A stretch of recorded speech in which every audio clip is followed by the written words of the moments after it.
Divine grace, Swami Viskana Bhai Charanara Bhakti Vedanta Swami Srila Prabhupada Ki, Granthara Shrimadbhagavatam Ki, Their Most Merciful Lordship Shri Shrimadbhagavatam Hari Ki, Shri Jagannath Shri Baladeva Subhadra Ki, Shri Nathaji Shri Gopal Ki, Shri Gauravani Ki, Nitai Gaur, all glories to the assembly, all glories to the assembly, all glories to the assembly, all glories to the Lord Speak, Shri Guru, Shri Om Bhagavate Vasudevaya.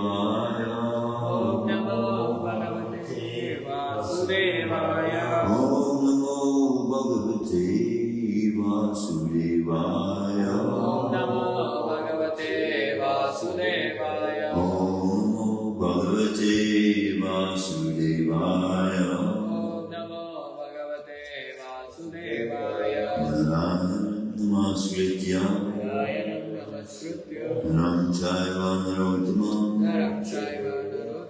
Devim Saraswatim Vyasam Tato Jayamudiraye Astaprayashu Bhadreshu Nityam Bhagavata Sevaya Bhagavati Uttamam Shloke Bhaktir Bhagavati Naishtiki.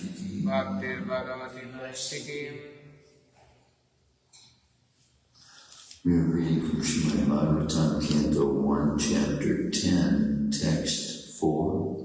Yes, sir. Text 4.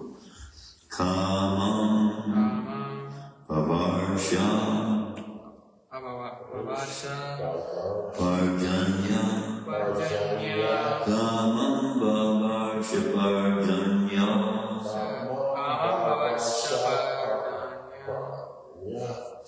Sarva Kama Duga Mahi Sarva Kama Duga Mahi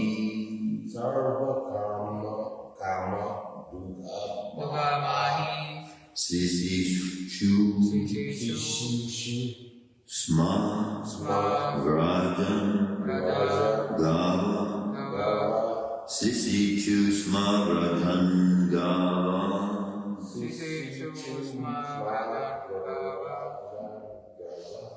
Payasudavatir Muda Payasudasvatir Muda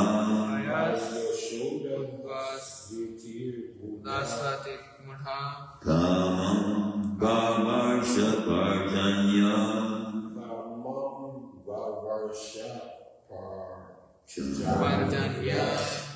Kamam Pavarsha Parjanya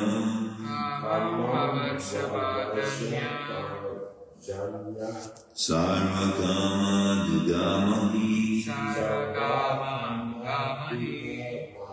Sarva Kama Dugamahi Sisi Chu Sma Vrajangava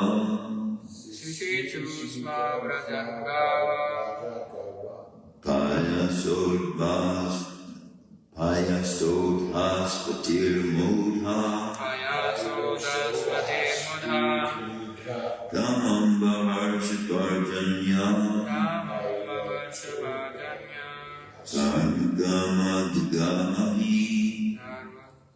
Sarva Kama Dugamahi Sisi Chu Sma Vrajangava Payasodhaspatir Muda Christian Kamam Pavarsha Parjanya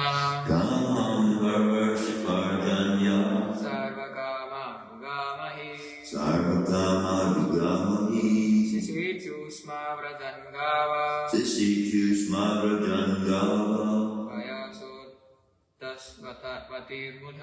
Payasodhaspatir Mudha Kamam Pavarsha Parjanya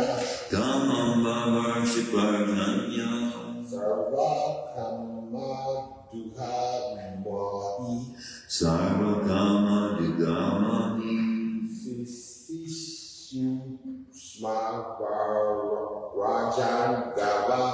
Sisi Sma Vrajangava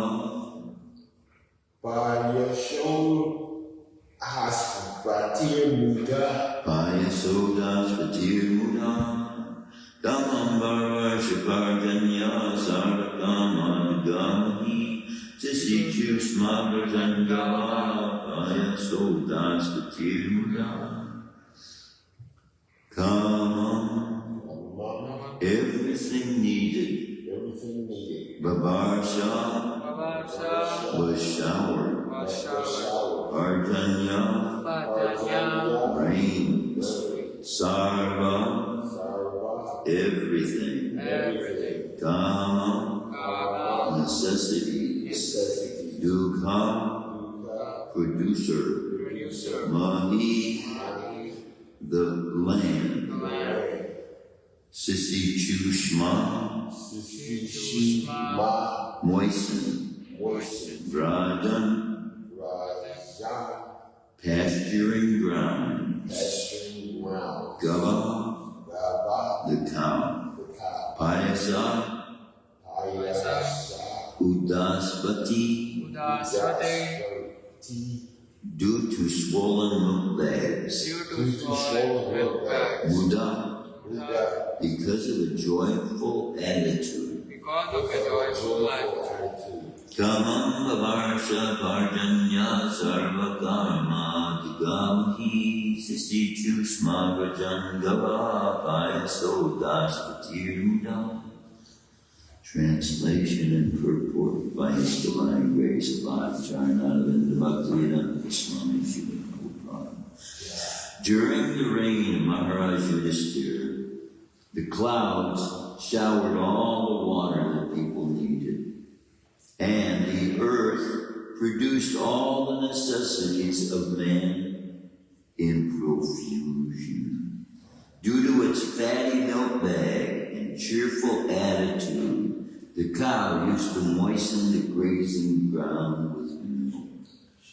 Please repeat.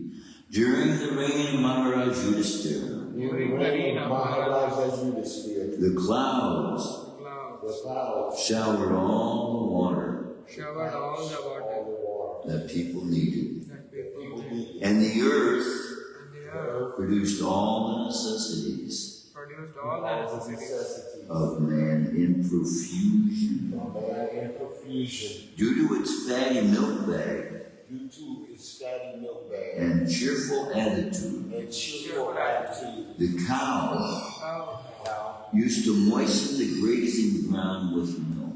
used to moisten the grazing ground with milk. with milk. During the reign of Maharaj Yudhisthira, the clouds showered all the water that people needed, and the earth produced all the necessities of man in profusion. Due to its fatty milk bag and cheerful attitude, the cow used to moisten the grazing ground with milk. Purport by His Divine Grace, Bhakti-Charanavinda Bhaktivedanta Swami Srila Prabhupada. The basic principle of economic development is centered on land and cows. The necessities of human society are food grains, fruits, milk, minerals, clothing, wood, etc. One requires all these items to fulfill the material needs of the body. Certainly, one does not require flesh and fish or iron tools and machinery. During the regime of Maharaj Yudhisthira, all over the world, there were regulated rainfalls. Rainfalls are not in the control of the human being. The heavenly king, Indradev, is the controller of rains, and he is the servant of the Lord. When the Lord is obeyed by the king and the people under the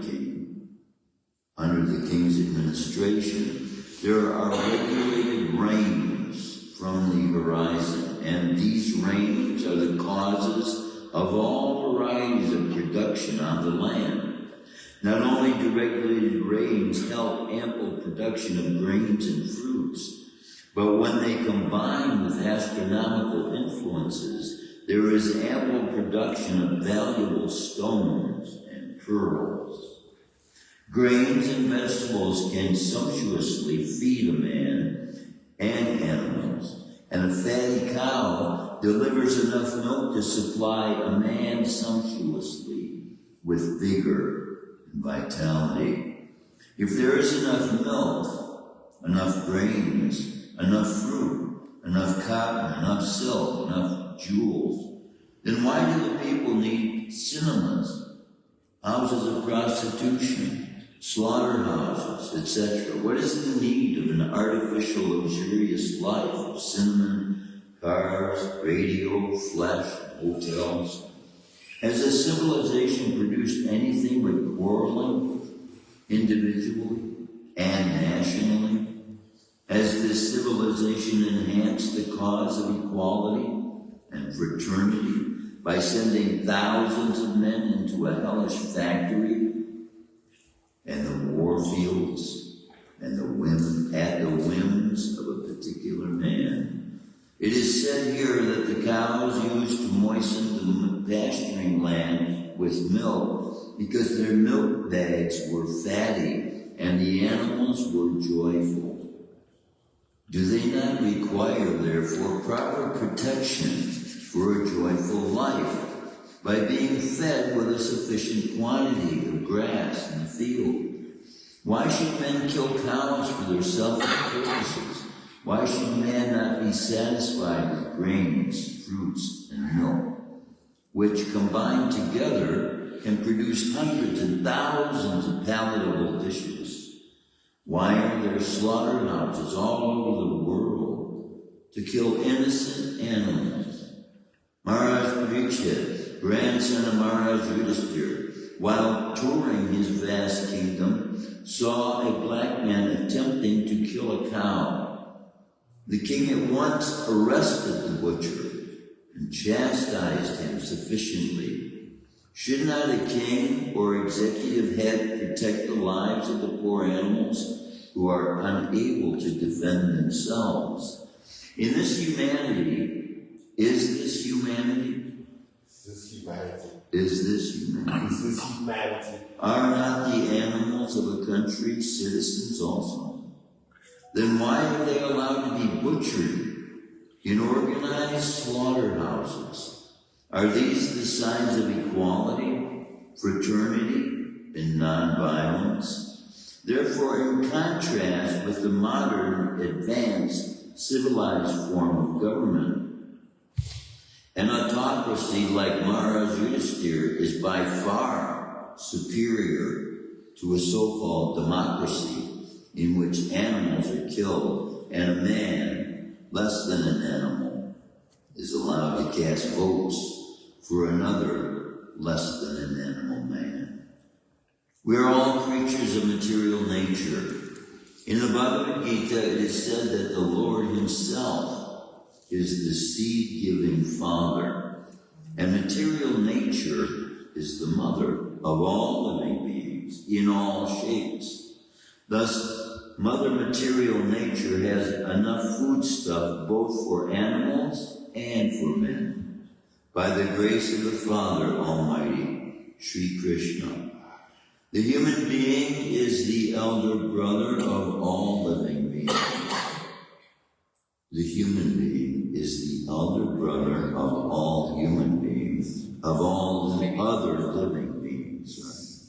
He is endowed with intelligence more powerful than animals for realizing the course of nature and the indications of the Almighty Father. Human civilization should depend on the production of material nature without artificially attempting economic development to turn the world into a chaos of artificial greed and power, only for the purpose of artificial luxuries and sense gratification. This is but the life of dogs and hogs. Om Yantinandasya Gandhina Shalakaya Chakshusritam Tasmai Shri Gurave Namaha. I was reading again yesterday the 7th canto, further explanation, instructions for civilized human beings. And my gosh, this is really revealing of what standard Srila Prabhupada was wanting to bring the ISKCON movement to. My dear King, this is Narad Muni. He is giving this instruction to, let's see, he had already instructed Prahlad. Well, Prahlad is going to become the king, because he's the son of the demon Hiranyakasipu, who was the king. And as we explained we saw in an earlier report a couple of days ago, Srila Prabhupada was explaining that he used a term referring to the fact that the kingdom that was ruled by the king automatically, when the king left his body, went over to the sun. My dear king, some Brahmins are very much attached to fruitive activities. Some are attached to austerities and penances, and still others study the Vedic literature, whereas some, although very few, cultivate knowledge and practice different yogas, especially bhakti yoga. A person desiring liberation for his forefathers or himself should give charity to a Brahmin who adheres to impersonal monism.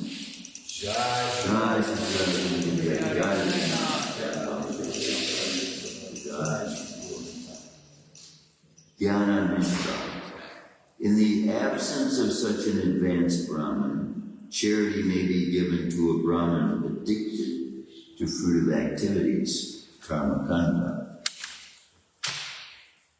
During the period for offering oblations to the demigods, one should invite only 2 Brahmins. And while offering oblations to the forefathers, one may invite 3 Brahmins. Or, in either case, only 1 Brahmin will suffice. Even though one is very opulent, he should not endeavor to invite more Brahmins or make various expensive arrangements on those occasions. This is referring to Garbhadan Samskar, which is done for children all the way up to manhood. So there's like 19 or something like that, Samskars. So the name-giving ceremony, but we don't make a big to-do about it as though it's a worldwide thing. The name-giving ceremony, the first time the child has his hair cut. Then he takes a guru. When he enters the Gurukula, it's also a name. First time he takes food. Well, no, first time he takes grains. Grain. Yeah. And then as well, in ISKCON, we practice a ceremony in which put in front of the child is a representation of the 4 different divisions of society.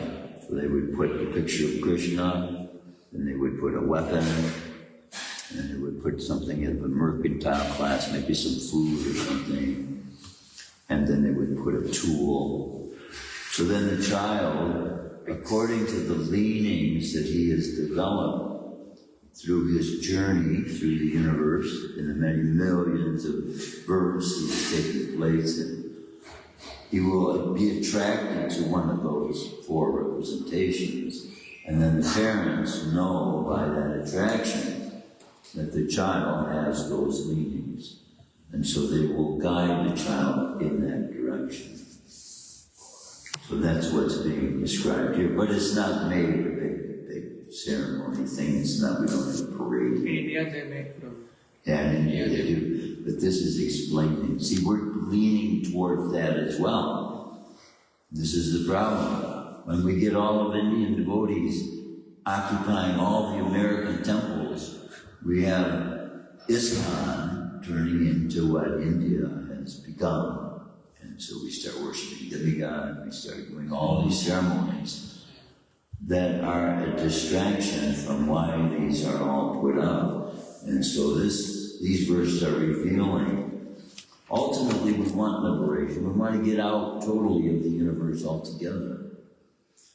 But we know that Krishna does that automatically by our simply surrendering our life to him. So, revealed in each of these verses is very definite stages of development. So if you can't do this, then you can do that. If you can't do that, then you can do this, and then you can do this, and you can do that. If one arranges to feed many Brahmins or relatives during the Shraddha ceremony, there will be discrepancies in the time, place, respectability, ingredients, the person to be worshipped, and the method of offering worship. And that's talking about when a king is put into his position as well. When one gets the opportunity of a suitable, auspicious time and place, one should, with love, offer food prepared with ghee to the deity of the Supreme Personality of Godhead, and then offer the prasad to a suitable person, a Vaishnava or Brahmin. This will be the cause of everlasting prosperity. See, that's what ISKCON is set up for, to benefit the whole world. Because Mother Bhumi is the wife of Lord Vishnu, and we want all of her that she is offering to humanity to be offered to Krishna. And that's what all this paraphernalia has to do. It's all in our abilities to be able to offer to Krishna. And that offering to Krishna then satisfies all the other regulations being given to us. One should offer prasad to the demigods, the saintly persons, one's forefathers, the people in general, one's family members, one's relatives, one's friends, seeing them all as devotees of the Supreme Personality of Godhead. So this is how we look at all the souls that we deliver prasadam to as devotees. So once they start taking prasadam, the desire for prasadam is the desire for Krishna. A person fully aware of religious principles should never offer anything like meat, eggs, or fish in the Shraddha ceremony. And even if one is a Kshatriya, he himself should not eat such things. When suitable food prepared with ghee is offered to saintly persons, the function is pleasing to the forefathers and the Supreme Lord, who are never pleased when animals are killed in the name of sacrifice. Because of an awakening of spiritual knowledge, those who are intelligent in regard to sacrifice, who are actually aware of religious principles, and who are free from material desires, control the self in the fire of spiritual knowledge, or knowledge of the absolute truth. They may give up the process of ritualistic ceremonies.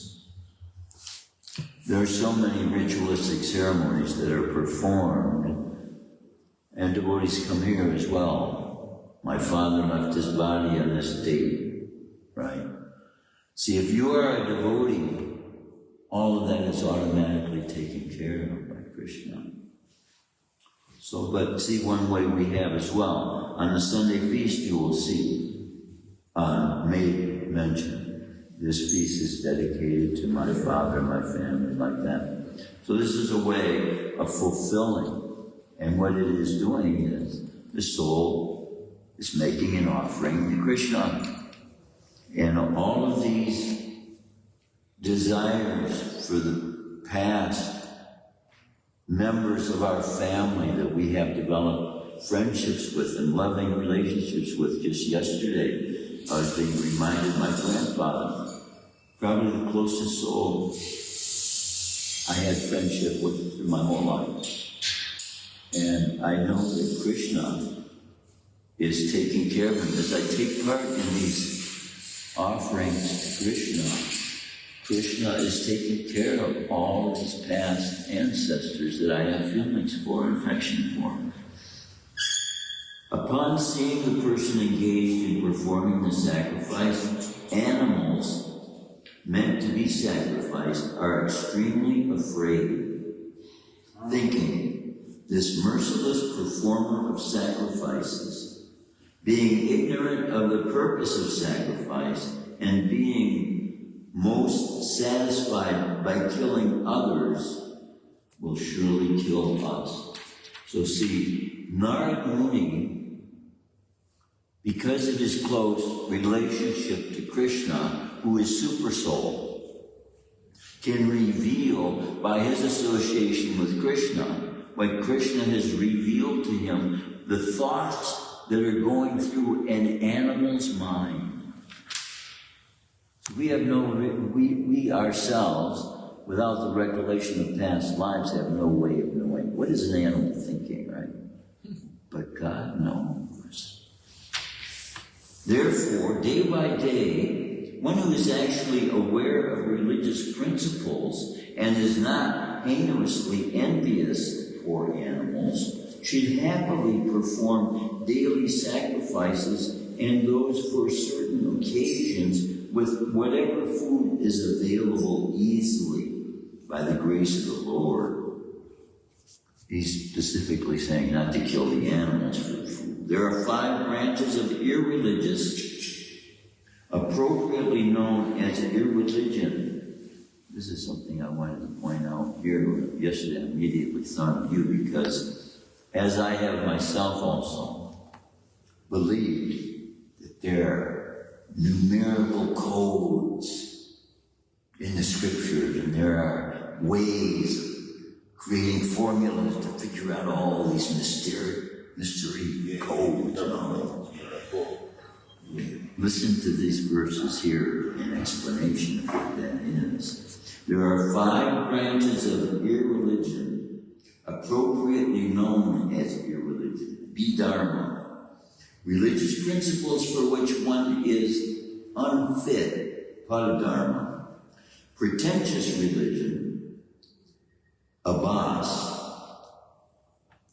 analogical religion, Upadharma, and cheating religion, Chaladharma. One who is aware of real religious life must abandon these 5 irreligions. Religious principles that obstruct one from following his own religion are called Vidharma. Religious principles introduced by others are called Paladharma. A new type of religion created by one who is falsely proud and who opposes the principles of the Vedas is called Upadharma. And interpretation by one's jugglery of words is called Chaladharma. A pretentious religious system manufactured by one who willfully neglects the prescribed duties of his order of life is called Abhas, a dim reflection or false similarity. But if one performs the prescribed duties for his particular ashram or varna, why are they not sufficient to mitigate all material stresses? Even if a man is poor, he should not endeavor to improve his economic condition just to maintain his body and soul together, or to become a famous religionist.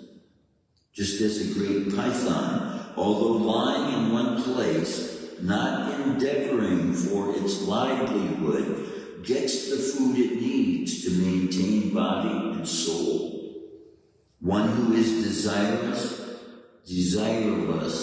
also obtains his livelihood without endeavor. One who is content and satisfied and who links his activities with the Supreme Personality of Godhead residing in everyone's heart enjoys transcendental happiness without endeavoring for his livelihood. Where is such happiness for a materialistic man who is impelled by lust and greed, and who therefore wanders in all directions with desire to accumulate wealth? For a person who has suitable shoes on his feet, There is no danger, even when he walks on pebbles and thorns. For him, everything is auspicious. Similarly, for one who is always self-satisfied, there is no distress. Indeed, he feels happiness everywhere. My dear king, a self-satisfied person can be happy even with only drinking water. However, one who is driven by the senses, especially by the tongue and genitals, must accept the position of a household dog to satisfy his senses. Because of greed, for the sake of the senses, the spiritual strength, education, austerity, and reputation of a devotee or Brahmana who is not self-satisfied dwindle, and his knowledge gradually vanishes. The strong bodily desires and needs of a person disturbed by hunger and thirst are certainly satisfied when he eats. Similarly, if one becomes very angry, that anger is satisfied by chastisement and its reaction. But as for greed, even if a greedy person has conquered all the directions of the world, or has enjoyed everything in the world, still he will not be satisfied. Excuse me, cousin, this is 7 what? This is chapter 7, canto 7, chapter 15. 7 and 15. Yeah. O King Yudhisthira, many persons with varied experiences, many legal advisors, many learned scholars, and many persons eligible to become presidents of learned assemblies fall down into hellish life because of not being satisfied with their positions. By making plans with determination, one should give up lusty desires for sense gratification. Similarly, by giving up envy, one should conquer anger. By discussing the disadvantages of accumulating wealth, one should give up greed. And by discussing the truth, one should give up fear.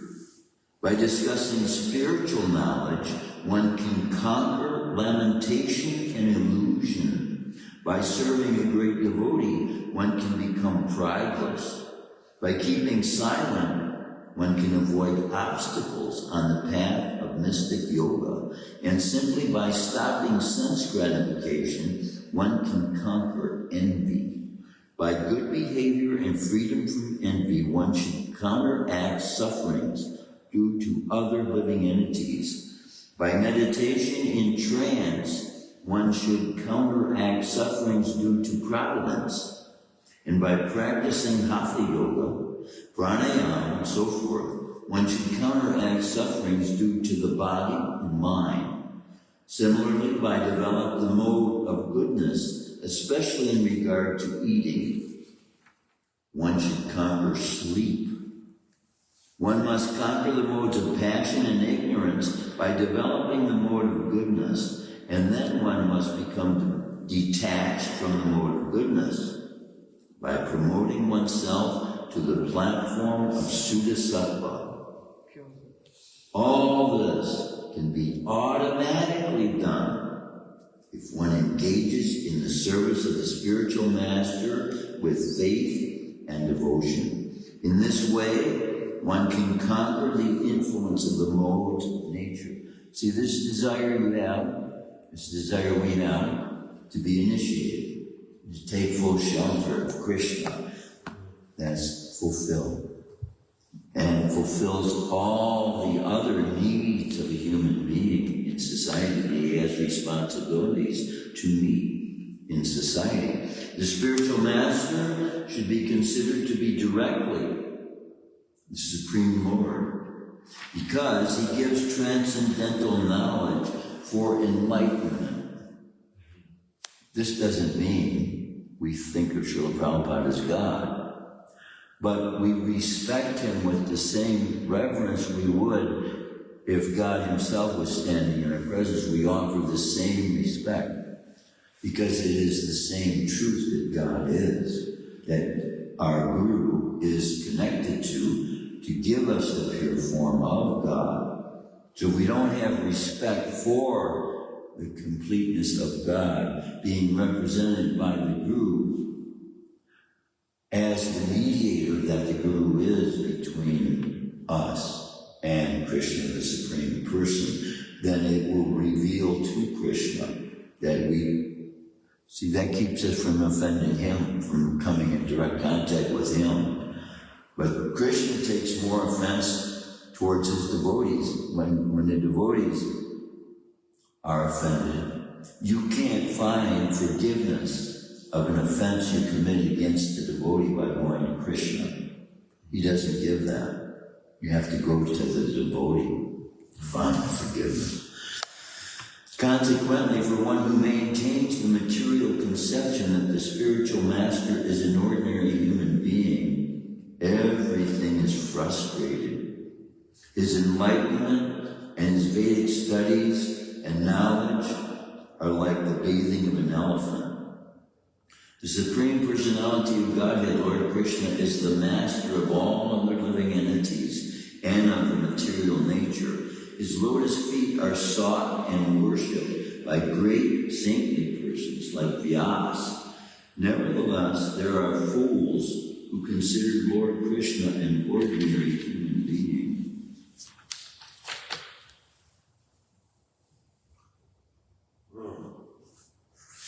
This wasn't the part I wanted to that was speaking about these false religions. There are 5 kinds of false religions, behavior of a perfect person.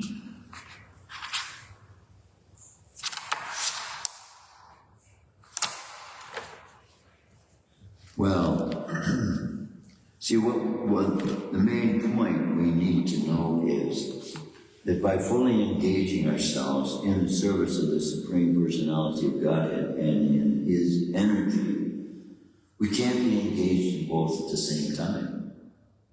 So automatically, by simply being engaged in Krishna's energy, we are removed during that time from the effects of the material energy.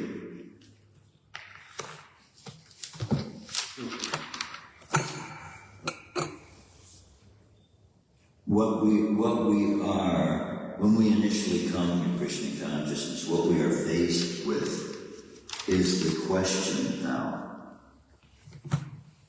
All these studies I've been doing of all these ancient literatures of the past now, I'm coming to a more complete understanding of what these Vedic literatures are saying and what application to my life do these past teachings have on my present situation in Krishna consciousness. So, the real way to know that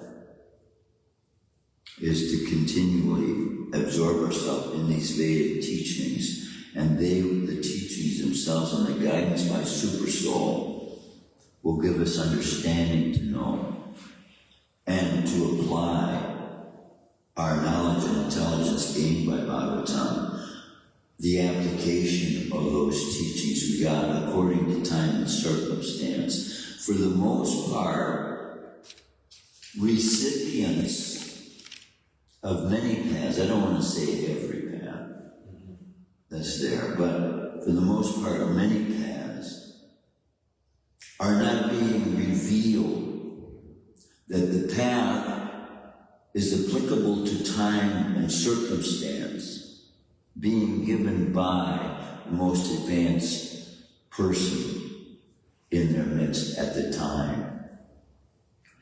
And because of that, most people are taking all of these paths as applicable to all time and all circumstance, for all people, for all eternity. And then when you come to Krishna consciousness and you see that Bhagavatam is that, it enables you to see discrepancies in other literatures that do have some mistakes and contradictions and like that just as Lord Chaitanya went to Kamkazi, his own uncle, who was at the time creating laws within the jurisdiction of his Islam beliefs, to stop the kirtan. And Lord Chaitanya, I'd love to have now a record of the verses he was pointing out to his uncle Kamkazi, but possibly for the sake of preventing us from being put in a place of blasphemy in the eyes of Islam practitioners. Srila Prabhupada, well, I shouldn't say Srila Prabhupada, but the Chaitanya Charitamrita doesn't give the specific verses that he was referring to, in which he told Kamkazi that there are contradictions in your scriptures. And the Quran itself says that it should be easily understood. Scripture should be that which is easily understood by its own illustrations, by its own understandings. In other words, you shouldn't have to look to another source to try and understand what is being said. But as we see with many practitioners of Islam, that several references are being required by them to be able to explain the application of their teachings in modern day society. And there is a great rejection in modern day society, which is causing big divisions amongst Islam practitioners, practitioners of Judaism. And there are principles in there which, as I was saying, were given according to time and circumstance due to the contaminating nature of the societies at the time, who were not having any connection with God whatsoever, and there were those as well who lived without any knowledge of cleanliness, principles of cleanliness, and without the belief of there being anything sacred or anything like that. So in order for the practitioners at that time to be protected, an extreme amount of what we might call fanaticism being led by their leaders. If you even look at these people, you will be contaminated. We have also that understanding within Krishna consciousness.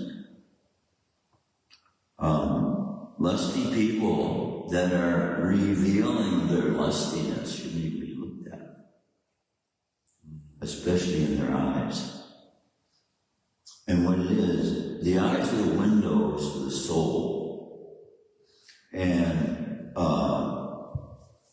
there are two openings in the eyes by which we get light from the underworld. There are also means by which the soul can leave the body. And when a man lustfully uses the eyes, they can be a means for ghostly entities also to have entrance. So this is why we avoid things that attract ghosts. And there are many activities that most human beings are not even aware will cause them to come into the association of ghosts.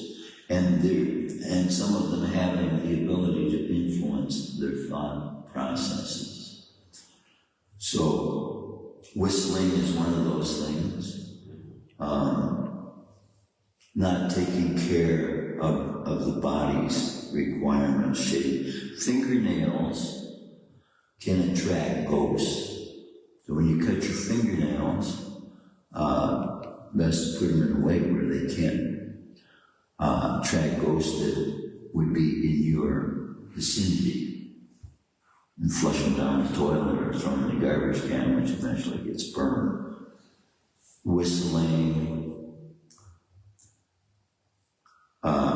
engaging in various forms of sacrifices can also track ghosts, and sometimes there are sacrifices performed for ghosts' sake, gain new bodies. So, but for the most part, see, no matter who is hearing the words of Bhagavatam, no matter what age they are, even within the womb of the mother, this Bhagavatam is a seed.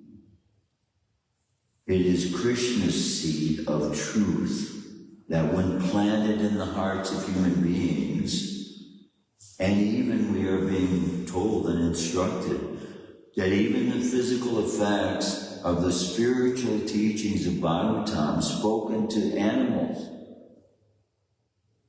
can have a positive effect upon their spiritual awakening in the future.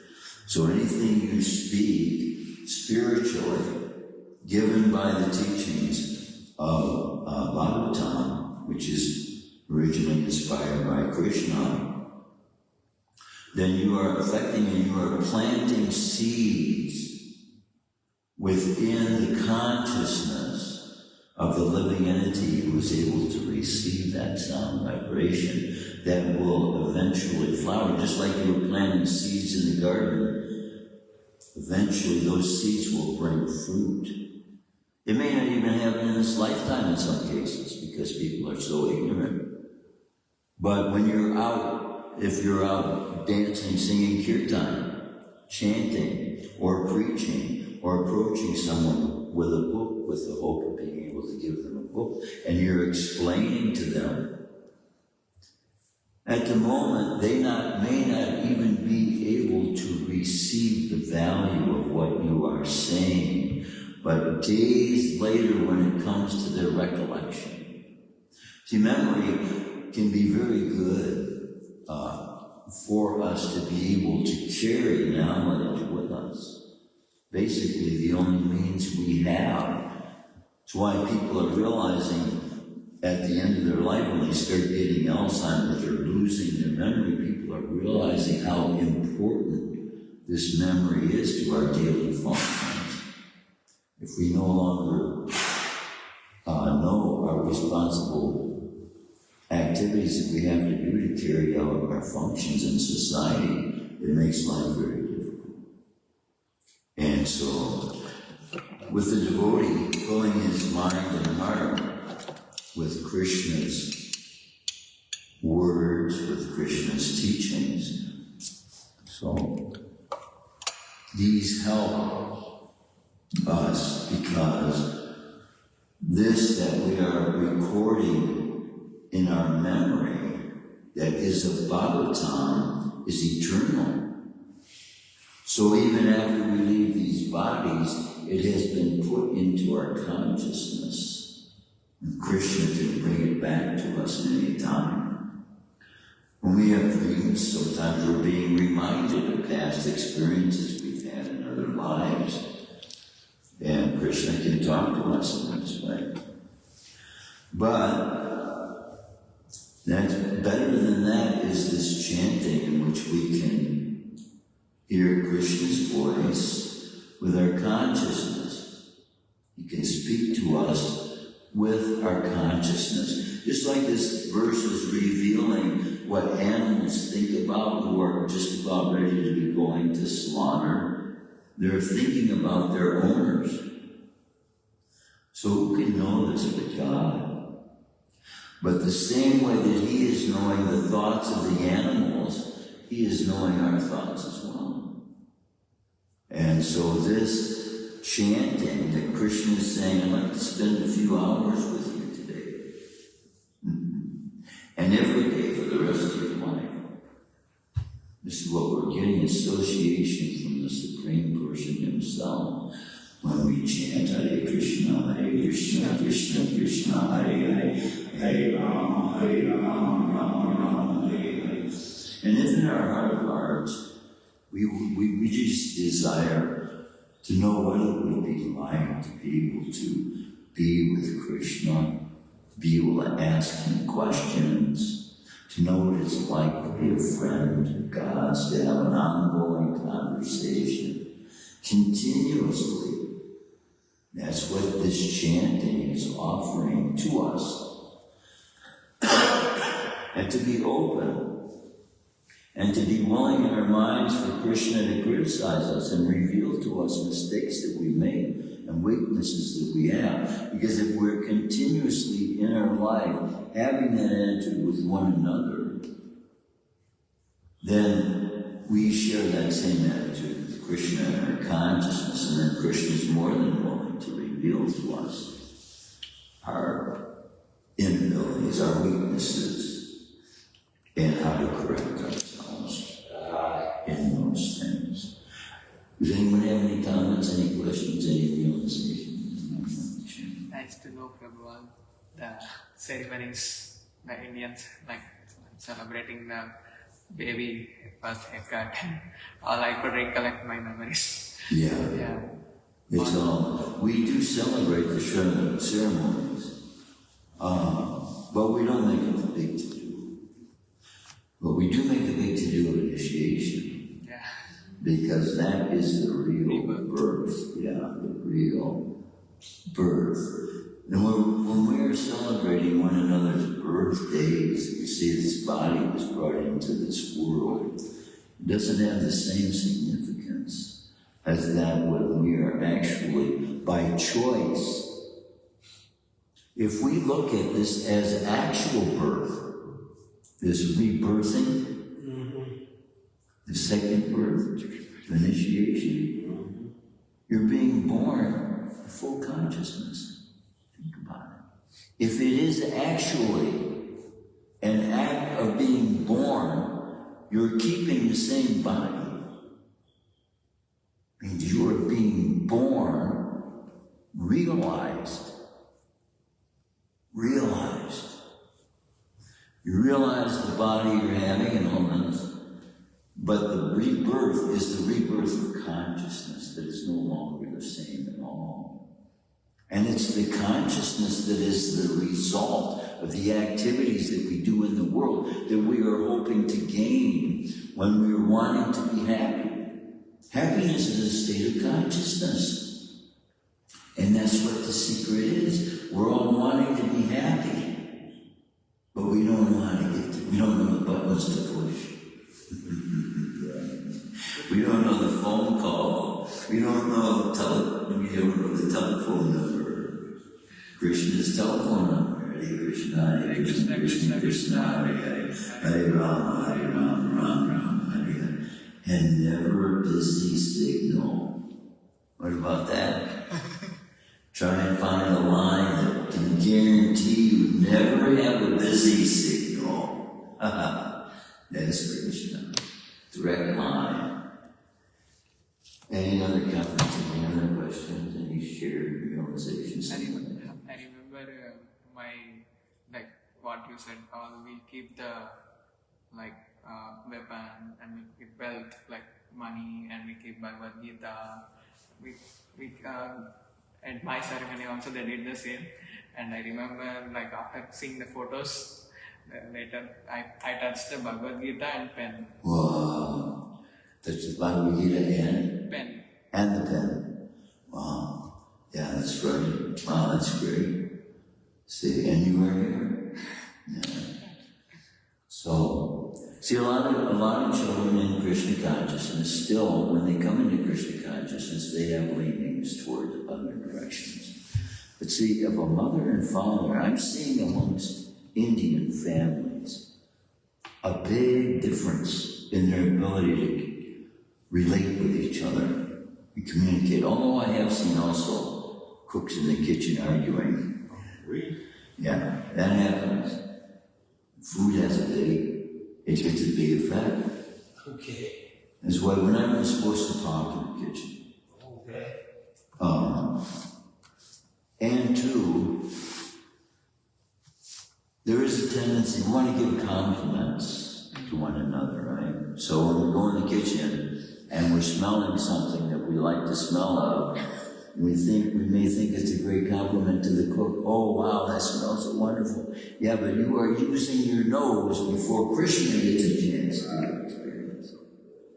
So everything that is being created for Krishna's pleasure is not being created for our pleasure. Being created for Krishna's pleasure. And we want him to be the first one that gets to experience. You know, we're not even supposed to crave for, it's like, I was talking, and they told me that that's okay, about, you know, what we're having for Krishna Prashadam for Thanksgiving. We're not even supposed to talk about that, you know what I'm saying? Yeah. We don't supposed to even ponder on it, you know what I'm saying? Right. Now, see, here's one thing about that, because we can advertise about it, and in the advertising of it, of course, we're going to glorify it and say how wonderful it is. And when you're advertising to people who have no knowledge whatsoever of what prasadam is, it's something that you're describing to them that they've never had before, even though they may have tasted eggplant before. They may have tasted green beans. They may have tasted mashed potato. But if they haven't tasted prasadam, they haven't been born yet. They are not living yet. They're not alive yet. We are bringing them life in its fullest, to the fullest extent. That's what Christ came for. I came that you may have life and have it more abundantly. These are his words, not mine. Right. But he came. Krishna came. Well, in the part that we are taking to fulfill our responsibility to Krishna consciousness, to preach and bring those who are coming, who want to come, then also we were born to that end. We were born to bring other souls to life, back to life, to eternal life. With this prasadam is the ability to bring the dead back to life. The distribution of this prasadam, that's what it's actually doing. Because until we become aware, our consciousness becomes aware of the reality of the spiritualness of God, it's like being dead till we know that he's there. Shrimadbhagavatam, Ki Jai, Shrimadbhagavatam.